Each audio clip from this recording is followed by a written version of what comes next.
ముఖ్యమంత్రి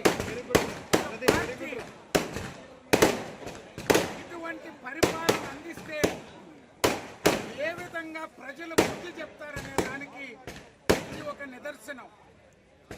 అధికారంలో వచ్చిన నాటి నుంచి తెలుగుదేశం పార్టీని అణిచివేయాలా, చంద్రబాబు నాయుడు గారిని ఎలా ఇబ్బంది పెట్టాలనే ఆలోచన తప్పితే 151 సీట్లు ఇచ్చినటువంటి ప్రజల గురించి ఆలోచన చేయకుండా బటన్ నొక్కానని మోసం చేసిన ముఖ్యమంత్రి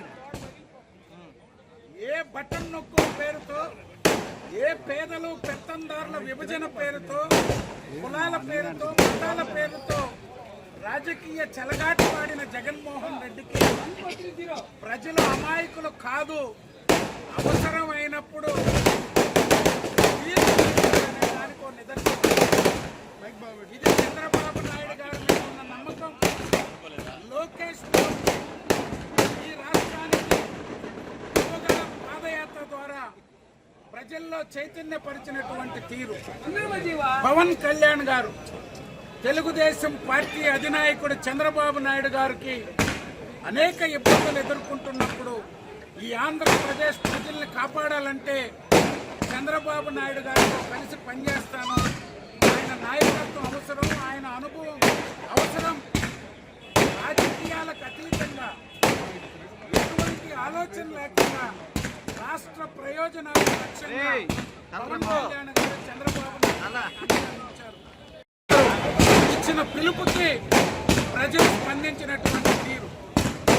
భారతీయ జనతా పార్టీ ఆంధ్రప్రదేశ్లో అవినీతి అరాచక పాలనని పారదోలేందుకు తెలుగుదేశం జనసేనతో చేరుతున్నారు.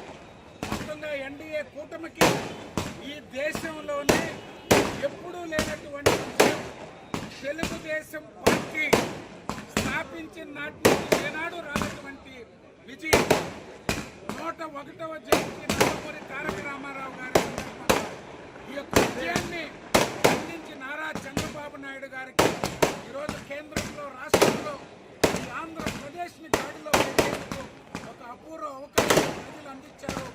ప్రజలకి, ప్రతి ఒక్కరికి పేరు ధన్యవాదాలు తెలియజేసుకుంటూ పవన్ కళ్యాణ్ గారికి, భారతీయ జనతా పార్టీకి, జన సైనికులకి ఈ విజయాన్ని అందించిన తెలుగుదేశం పార్టీ కుటుంబ సభ్యులు, అహర్నిశలు కేసులు లెక్కపెట్టడం, దౌర్జన్యాలు, దోపిడీ